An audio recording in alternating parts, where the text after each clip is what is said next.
Bismillahirrahmanirrahim. Assalamualaikum warahmatullahi wabarakatuh. Perkenalkan, kami dari kelompok 3, kelas farmasi B. Kami ingin mempresentasikan hasil tugas farmakoterapi yang berjudul tuberkulosis. Alangkah baiknya untuk kami perkenalkan masing-masing anggota dari kami. Ada 7 orang. Yang pertama ada Siti Hardianti dengan NPM 063, Dandi Rustandi NPM 072, Virata Syarenanda dengan NPM 80, ada saya sendiri Yuliani Ika Pratiwi dengan NPM 081, ada Kamilia Ayu Herunisa dengan NPM 082, ada Akmal Syihabuddin dengan NPM 088, dan terakhir ada Vina Nur Alfaini dengan NPM 096. Yang pertama-tama saya akan jelaskan terlebih dahulu mengenai resepnya.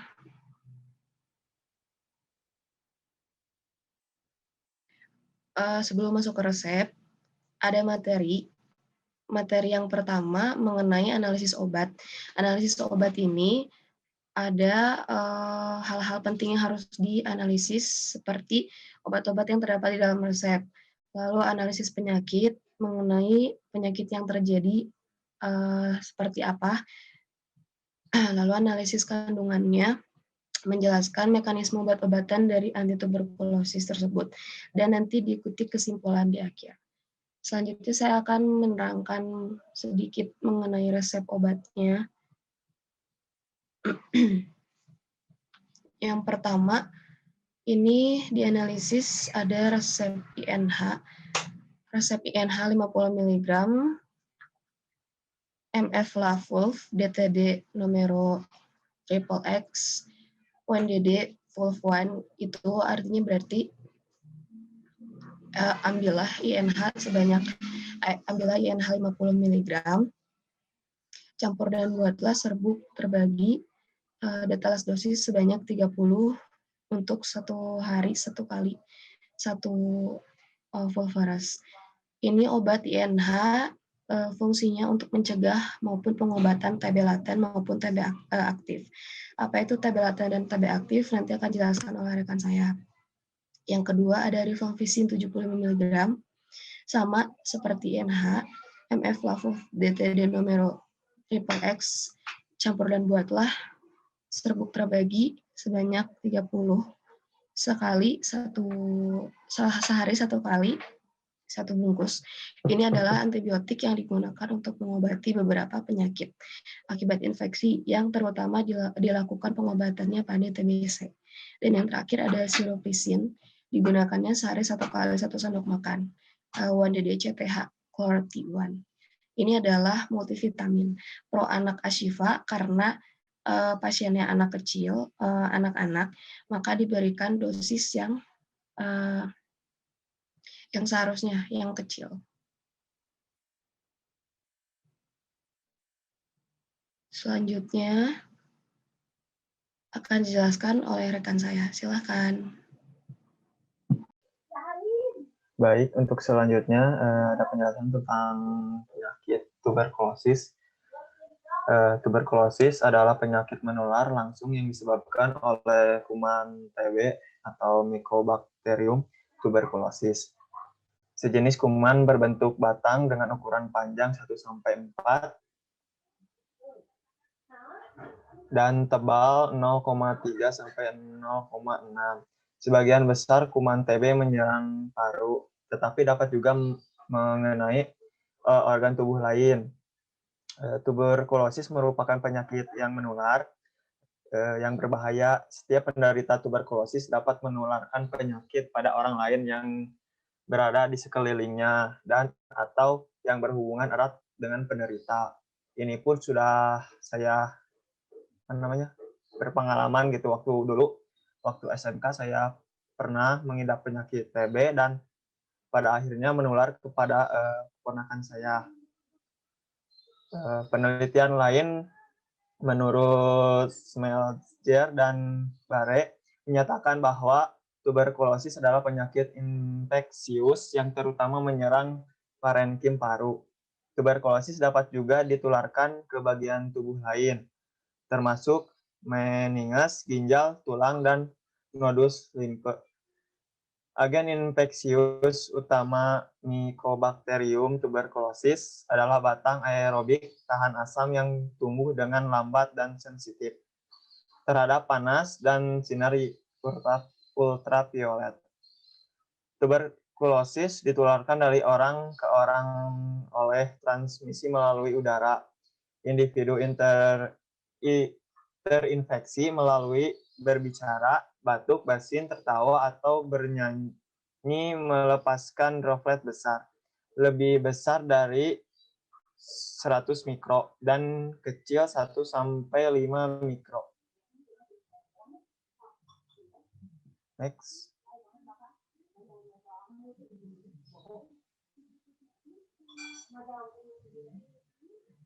Kuman TB atau tuberkulosis terdiri atas asam lemak, lipid, kemudian peptidoglikan dan arabinomanan. Lipid inilah yang membuat kuman lebih tahan terhadap asam atau asam alkohol sehingga disebut bakteri tahan asam (BTA) dan juga lebih tahan terhadap gangguan kimia dan fisik. Kuman dapat tahan hidup pada udara kering maupun dalam keadaan dingin. Dapat bertahan bertahun-tahun dalam lemari es. Hal ini terjadi karena kuman berada dalam sifat dorman. Dari sifat dorman ini, kuman dapat bangkit kembali dan menjadikan tuberkulosis aktif lagi. Di dalam jaringan, kuman hidup sebagai parasit intraseluler, yakni dalam sitoplasma makrofag. Makrofag yang semula memfagositasi malah kemudian disenanginya karena banyak mengandung lipid. Sifat lain kuman ini adalah aerob. Sifat ini menunjukkan bahwa kuman lebih menyenangi jaringan yang tinggi kandungan oksigennya. Tanda dan gejala yang timbul ketika terkena tuberkulosis atau TBC yaitu demam tinggi rendah, keletihan, anoreksia, penurunan berat badan, berkeringat malam, nyeri dada, dan batuk menetap. Batuk pada awalnya mungkin non-produktif, tetapi dapat berkembang ke arah pembentukan sputum mukovirulen dengan hemoptisis. Tuberkulosis dapat mempunyai manifestasi atipikal dan lansia. Pada lansia, seperti perilaku tidak biasa dan perubahan status mental, demam, anoreksia, dan penurunan berat badan. Yang saya alami waktu itu paling yang terjadi gejala yang terjadi kepada saya paling keringat dingin, terus penurunan berat badan, lemas, sesak, dan batuk berdarah. Untuk selanjutnya akan dijelaskan oleh Vira Tasya. Baik, di sini akan dijelaskan mengapa bisa terjadi tuberkulosis. Bakteri tuberkulosis terdapat di dalam percik renik atau droplet yang berukuran sangat kecil, halus, dan menyebabkan 98% kasus infeksi tuberkulosis terjadi di paru. Kuman yang masuk akan diserang oleh mekanisme imunologis non spesifik, di mana makrofag akan memfagosit kuman TBC sehingga kumannya akan hancur. Lalu mulai terjadi penyebaran bakteri TBC ke kelenjar limfe regional melalui saluran limfe yang menyebabkan terjadinya inflamasi pada kompleks primer, yaitu gabungan antara fokus primer pada saluran limfe atau limfanitis dan kelenjar limfe atau limfadenitis. Lalu akan terjadi masa inkubasi penyakit TBC, dimulai dari waktu masuknya bakteri TBC hingga terbentuknya kompleks primer yang lengkap. Untuk inkubasi TBC berlangsung sekitar 4-8 minggu dengan rentang waktu 2-12 minggu. Pada minggu awal infeksi, itu terjadi pertumbuhan bakteri TBC yang dapat menyebabkan jaringan tubuh menjadi lebih peka. Hal ini ditandai dengan terbentuknya hipersensitivitas terhadap tuberkuloprotein atau munculnya respon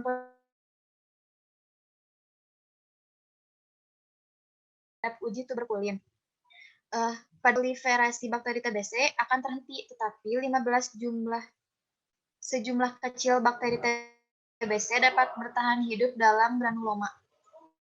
Selanjutnya akan dilanjutkan oleh rekan saya.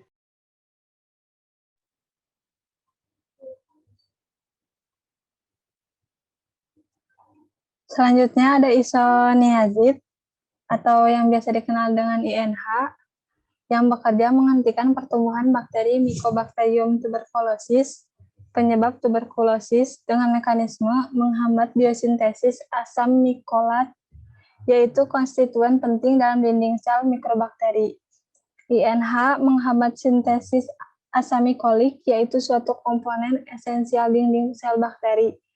Mekanisme inilah yang nantinya akan menimbulkan efek terapi obat yang bersifat bakterisid terhadap organisme Mycobacterium tuberculosis yang aktif bertumbuh secara intraseluler dan ekstraseluler. Biasanya INH diindikasi juga sebagai terapi profilaksis tuberkulosis, yaitu pemberian terapi preventif tuberkulosis pada pasien yang beresiko tinggi maupun pada pasien yang memiliki infeksi tuberkulosis laten.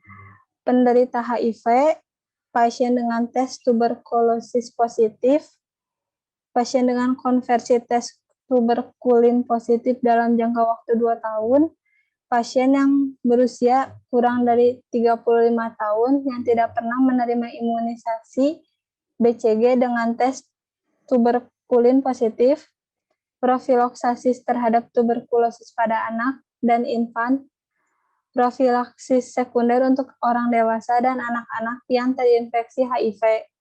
Yang terakhir untuk neonatus yang lahir dari ibu yang menderita tuberkulosis. Yang pertama ada tuberkulosis paru aktif, yaitu INH harus disertai pemberian obat anti-tuberkulosis lainnya dalam bentuk regimen obat dengan penambahan piridoksin atau vitamin B6. Untuk dosis dewasa yaitu 5 mg per kilogram BB, maksimalnya itu 300 mg. Untuk dosis bayi dan anak-anak juga remaja, untuk anak-anak kurang dari 15 tahun dengan berat badan kurang dari 40 kg biasanya 10-15 mg per kilogram BB per hari. Maksimumnya 300 mg. Lalu untuk anak kurang dari 15 tahun dengan BB lebih dari 40 kg, dosisnya itu 5 mg per kilogram BB per hari, maksimum 300 mg dengan pemberian 3 kali seminggu. Untuk anak yang kurang dari 15 tahun dengan berat kurang dari 40 kg bisa juga diberikan 20-30 mg per kilogram BB sebanyak 3 kali seminggu, maksimum 900 mg. Dan yang terakhir untuk remaja itu 15 mg per kilogram BB.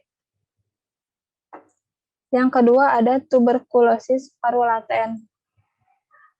Untuk penderita yang tidak terinfeksi HIV, diberikan 5 mg per BB sekali sehari selama 6 bulan, maksimumnya itu 300 mg. Untuk penderita terinfeksi HIV dengan menjalani terapi antiretroviral dengan dosis 5 mg per BB sehari sekali selama 9 bulan, maksimumnya 300 mg. Lalu efek samping penggunaan INH yang umum terjadi adalah sakit perut ringan. Dapat pula terjadi reaksi alergi, hepatitis berat, defisiensi vitamin B, dan efek samping berat lainnya seperti kejang. Apabila terjadi reaksi alergi, maka gejala yang dapat muncul meliputi bercak merah, urtikaria, gatal-gatal, sesak nafas, rasa berat di dada, serta bengkak pada mulut, wajah, bibir, atau lidah. Selanjutnya akan dilanjutkan oleh rekan saya.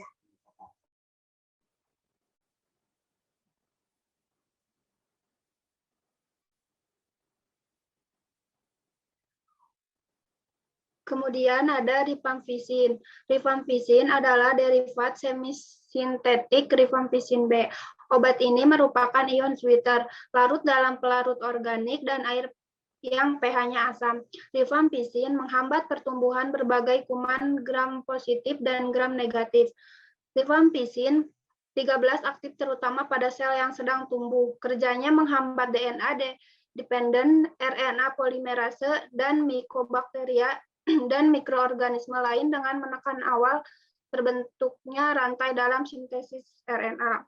Rifampicin digunakan untuk pengobatan tuberkulosis dalam bentuk kombinasi dengan antibiotik lain, seperti pirazinamida, isoniazid, dan etambutol. Untuk pengobatan tuberkulosis, rifampicin perlu diminum setiap hari selama sekurang-kurangnya 6 bulan. Terapi kombinasi digunakan untuk mencegah berkembangnya resistensi obat dan mempersingkat lamanya pengobatan. Mekanisme kerja obat ini menghambat sintesis DNA bakteri dengan mengikat beta-subunit dari DNA dependent RNA polimerase sehingga menghambat peningkatan enzim tersebut ke DNA dan menghambat transkripsi messenger RNA. Transkrip RNA adalah persyaratan penting untuk sintesis protein in vitro dan in vivo. Rifampicin di Indonesia dalam bentuk kapsul 150 mg dan 300 mg. Selain itu, terdapat tablet 450 mg dan 600 mg serta suspensi yang mengandung 100 mg atau 5 ml rifampicin. Obat ini biasanya diberikan sehari sekali, sebaiknya 1 jam sebelum makan atau 2 jam setelah makan. Dosis untuk orang dewasa dengan berat badan kurang dari 50 kg adalah 400 mg per hari dan untuk berat badan lebih dari 50 kg adalah 60 mg per hari.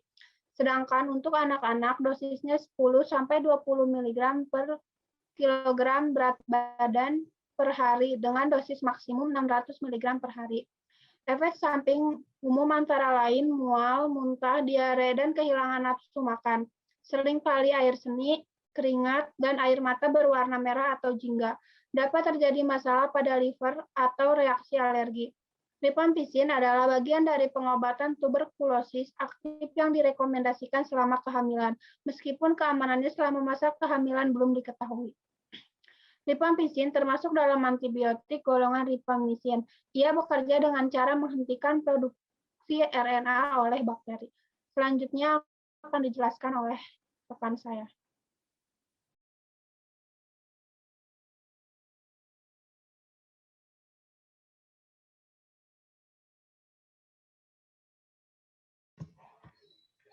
Kemudian terdapat multivitamin lisin sirup. Lisin merupakan nutrisi penting yang dibutuhkan tubuh untuk membentuk protein. Lisin tidak bisa diproduksi sendiri oleh tubuh, tetapi dapat diperoleh melalui konsumsi makanan yang mengandung asam amino, seperti protein hewani, susu, keju, yogurt, dan kacang-kacangan. Sirup lisin merupakan multivitamin penambah nafsu makan berbentuk sirup dengan rasa buah yang berfungsi untuk membangkitkan selera makan. Lisin mengandung gizi, nutrisi, dan vitamin yang dibutuhkan anak untuk pertumbuhannya sehari-hari. Lisin juga membantu penyerapan kalsium yang berguna untuk menambah tinggi dan berat badan anak, meningkatkan nafsu makan dan metabolisme asupan makanan yang baik, menjaga kondisi tubuh untuk tetap sehat, menunjang tumbuh kembang anak, dan mencegah kekurangan gizi. Lisin juga diyakini dapat memblokir arginin yang dibutuhkan oleh virus herpes simplex untuk memperbanyak diri. Dengan begitu, kecepatan pertumbuhan virus dapat diperlambat dengan gejala luka di mulut akibat infeksi virus. Diharapkan dapat mereda.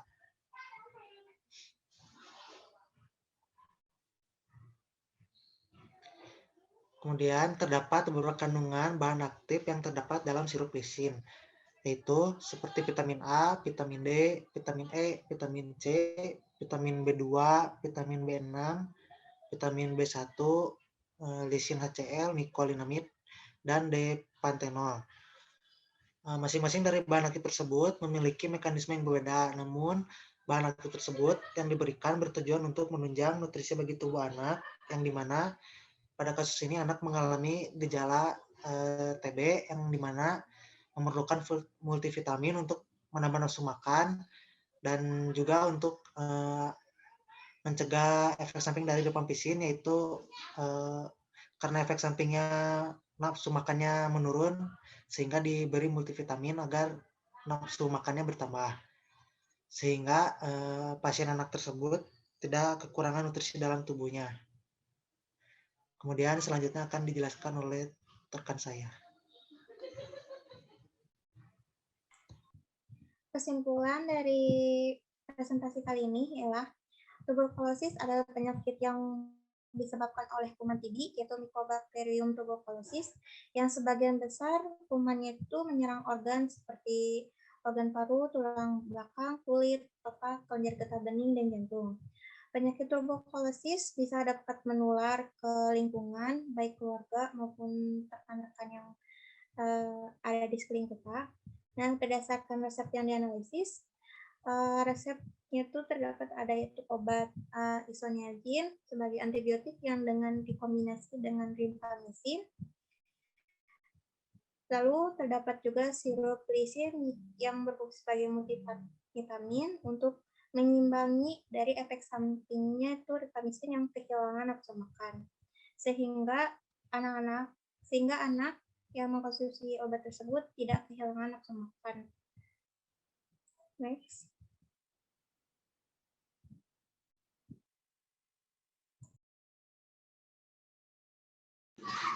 Ini adalah daftar pustaka, ada 5 sumber daftar pustakanya. Selanjutnya, sekian presentasi dari kelompok kami. Mohon maaf bila ada kekurangan dan kesalahan. Terima kasih atas perhatiannya. Wabillahi taufiq wal hidayah. Wassalamualaikum warahmatullahi wabarakatuh.